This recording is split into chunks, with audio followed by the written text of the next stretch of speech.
Hi, this was formerly the video known as 12 Tips in Audacity in 10 minutes. I got more tips and an update because they changed Audacity to version 2.3.0. So it was time to do a 2018 edition, and I'm not sure what this is going to add up to. Something like 16 tips. I'm going to try to keep it in 10 minutes, so let's see how we do. First tip is I noticed when I started up and updated 2.3.0, I lost all the tools at the top. So here's tip number 1. Get your tools back by going to View, go to Toolbars, and hit Reset Toolbars if you're missing that. And that'll restore things for you. Now, the exercise that we do, that might actually be a bonus tip. Maybe that's not even number 1. I'm going to repeat the exercise we did before because I find this is a good one to work with. This is just a recording of a countdown from 10 to 0, and thanks to some comments that were in the old video, 9, 8. With any luck, you can hear the audio this time, so we'll hear what the sound difference is like as we go through this exercise. So tip number 1 with this, when you record something, it's a good idea to adjust the amplification of it. Last time I said use amplify. This time, I'm upgrading that to normalize. Effect, normalize. We'll try to stretch the wave's amplitude up to a reasonable ceiling, and it pre-calculates that to -1 dB, which is like 1 decibel less than crashing through and potentially clipping your audio. You can go to 0, but I would suggest leave a little headroom, and by doing that, the wave just got a little bit better and hopefully improves things for you. The next tip is we have a lot of room noise in this, and we default to the select tool. You can hear room noise just by finding what should be blank and listening to it. When you hit play, you get that buzzing sound, and it's present all the way through. 10, 9, 8. It's also present through the talking. So to scrub that out, and a really good first tip to be doing with any samples that you create, highlight a chunk of that noise. And let's use something called noise reduction. Tip number 2 is effect, noise reduction. It's a 2-step process. First, you have to teach the program what noise sounds like. So you get the noise profile for the selected part. Try not to get any voice in there because you don't want it to distort the voice. And now that it knows what noise sounds like, select the entire wave, effect, noise reduction, and the default values for this are 12 decibel reduction, sensitivity of 6, frequency of 3. I'm going to bump this up to 18 because I know this is a particularly noisy sample, and I'm going to say OK. I wouldn't go much more than that. And you'll notice what was a buzzy line here now sounds like this and looks nice and flat. So we did the job. And hopefully it hasn't compromised the voice too much. 10, 9, 8, 7, 6. Truthfully, it might have made it a little less bassy, but it's probably worth it for the cleanliness and for what we're going to do next.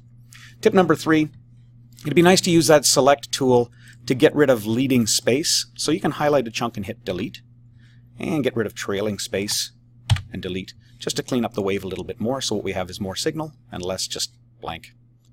Tip number 4, you can zoom in on a chunk of the wave with that select tool as well. Control E will let you zoom in, and you can actually see what a wave looks like. This is a nice low amplitude wave, nice sine wave. It's just a little bit of noise in the room. Once you zoom in like this, you want to zoom back, so Control F will zoom back to show you the full recording that you created again. So with Control E, zoom in, Control F, zoom back out. Next tip, let's start splitting the clip a little bit. We can play around with an additional tool. We've just been using select, but when we split the clip, we can do more exciting things. So to split a clip, it's like taking a magnetic strip of tape and cutting it so you can move it around a little bit. Place the cursor where you want to split it, go up to Edit, look for Clip Boundaries, and Split, or memorize Control I. And Control I will actually fragment this recording into 2 separate elements. And then we can start using the additional tools. For instance, this is the time shift tool. More on it later, but right now I can change time with this. Having denoised it, it plays like this now. 10, 9, 8, 7.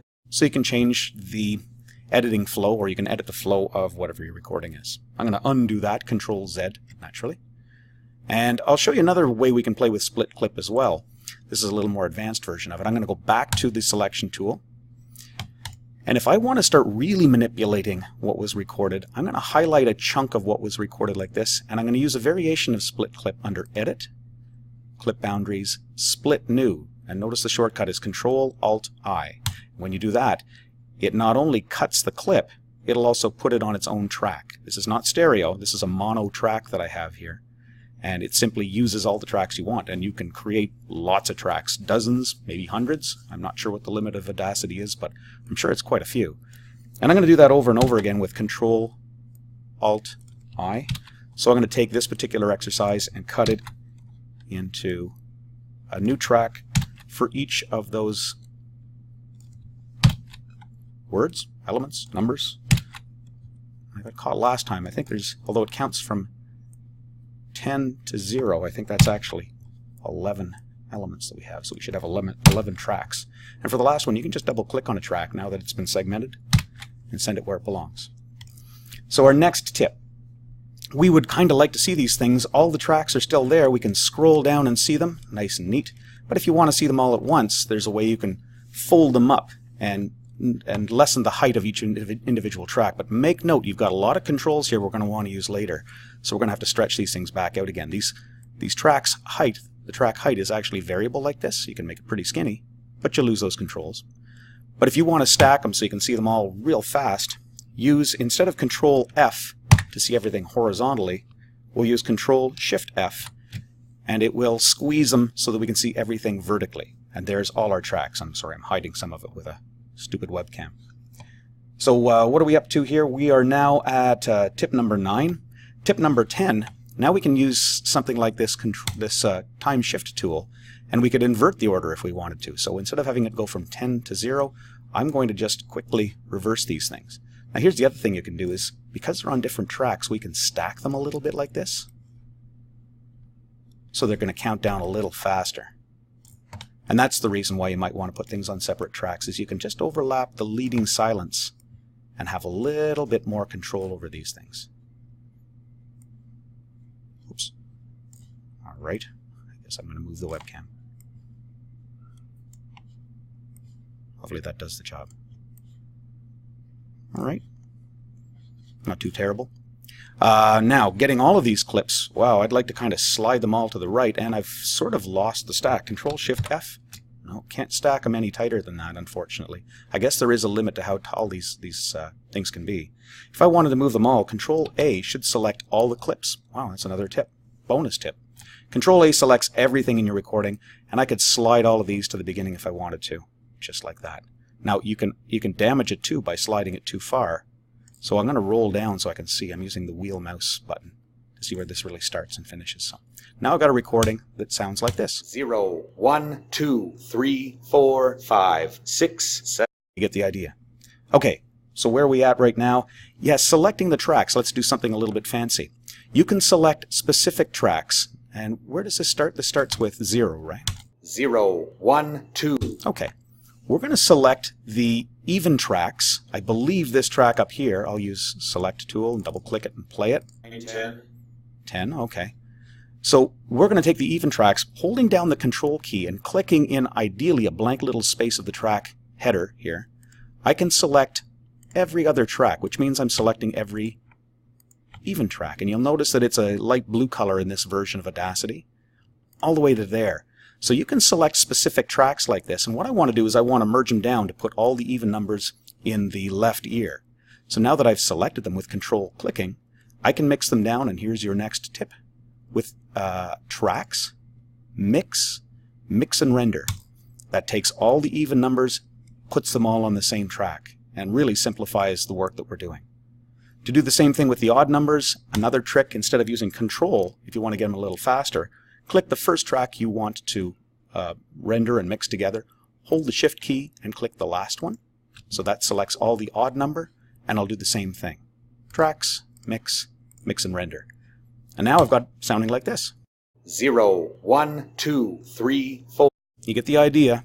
All the even numbers are on the first track, all the odd numbers on the second. And this is just to learn this. This is an exercise. Now we can play with these controls. The controls are now visible because it's made these things fit. I'm going to use a Control-Shift-F and stretch them out a little bit too. And now if I wanted to pan all the even numbers to the left, I could drag this a little bit to the left, 70%. I'll drag this to the right by about 70%. And hopefully what we will hear is evens in the left, odds in the right. 0, 1, 2, 3, 4, 5, 6, 7, 8, 9, 10. And you see in the meter there that it's bouncing where it belongs. Our last tip, now that we've gotten this far, Let's see if we can mix this thing down to an MP3 or a WAV file if you like. And to save this thing down as a brand new stereo file, we go to File, we go to Export, and I'm going to try taking on the MP3. The MP3 is a smaller file, about 1/3 to 1/10 of the size. And I'm going to call this thing, I don't want to save it with the exact same name, so I'll call this Mixed. Alter the name a little bit. If you have the lame libraries installed, this should be easy. If not, you'll get some warnings on how to do this. You know what? Cancel for a sec. Just take a quick look and see what the settings look like. MP3, because you have different qualities, and you know the file sizes are not crazy. At 320, this is not lossless, but it's really high quality, and if that's important to you, you can change that value. Although you can listen comfortably to music that's set at the extreme level. This is all in kilobits per second. I'm going to go with insane, because that's the mood I'm in. Joint stereo or stereo is a little compression trick. I'll use joint stereo because it defaults. Once again, I better make sure I be careful with that name. Mixed. And that's it, ladies and gentlemen. I'm going to have to do a count after to see how many tips that was. And how many minutes? 11 minutes! Oh no, I'm a minute over. Okay, ladies and gentlemen, hope that helped. Welcome to the 2018 edition of this, and I hope this helps as many people as the first video did. Thank you to everybody who suggested the improvements, and I hope that we caught most of them. Well, let's see what you can do. Good luck.